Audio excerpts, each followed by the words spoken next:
আমাদের সংস্কৃতি, আমাদের সংস্কার সর্বদা থাকবে আমাদের সাথে।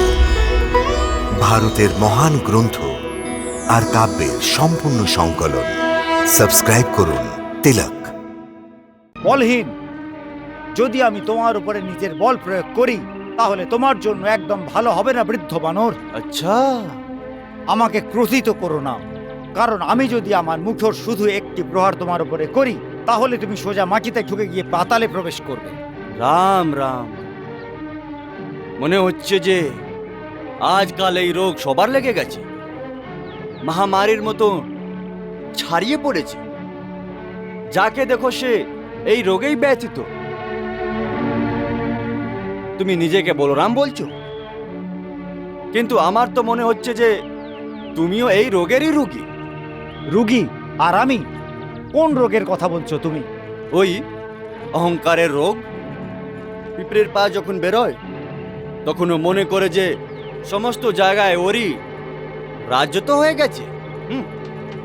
হে বৃদ্ধ বানর, তুমি আবার উপহাস করছো। এখন আমি তোমাকে ছাড়বো না। যুদ্ধের জন্য তৈরি হয়ে যাও। ওঠাও নিজের গদা। জয় শ্রীরাম।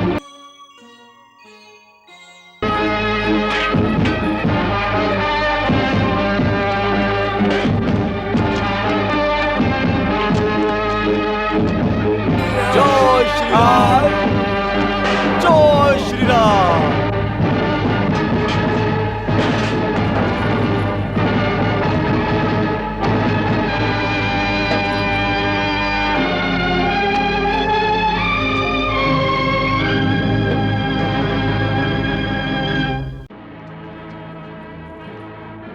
হে বানর, দুইদের মতো মহাকায় বানর আমার মুঠোর একটি প্রহারে সোজা নরকে পৌঁছে গিয়েছিল।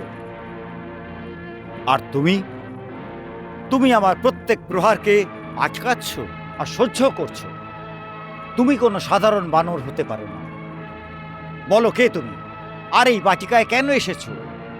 অবশ্যই এখানে আসার তোমার কোনো বিশেষ উদ্দেশ্য আছে। বলো। হে বলরাম, আপনি যা মনে করছেন আমার ওরকম কোনো উদ্দেশ্য নেই।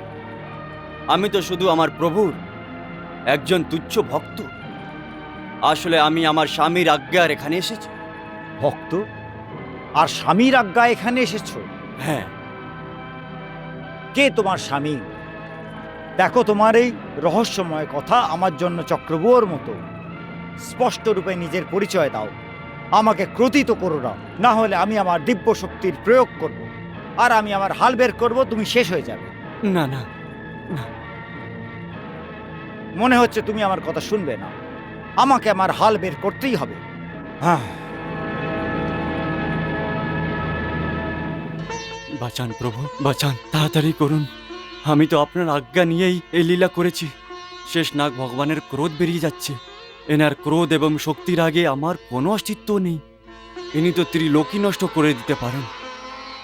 দয়া করে প্রভু আমার রক্ষা করুন, প্রভু আমার রক্ষা করুন। দাঁড়াও দাও ভ্রাতা। কানহা, তুমি হঠাৎ এখানে? হ্যাঁ দাও ভ্রাতা। তুমি আমাকে কেন আটকালে কানহা? আমি এই বানরকে শাস্তি দিতে যাচ্ছিলাম। এ কোনো সাধারণ বানর নয় কানহা, এ অনেক বড় মায়াবী। আমার তো মনে হচ্ছে এ অবশ্যই কোনো অসুর।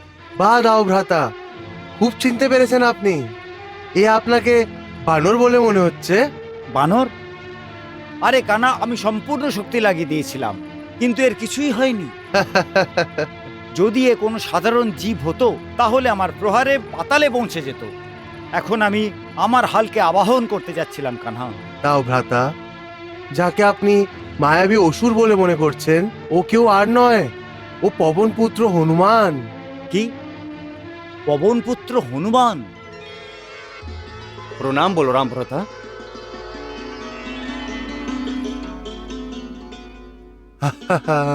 সত্যি কানহা, এ পবনপুত্র হনুমান? হ্যাঁ দাও ভ্রাতা। হ্যাঁ।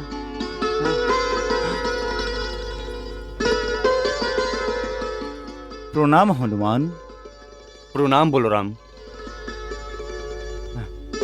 সেই জন্যই তো আমি ভাবছিলাম আমার প্রহারকে সহ্য করার ক্ষমতা সে কোনো সাধারণ মানব হতে পারে না, অবশ্যই কোনো মহান ব্যক্তি হবে।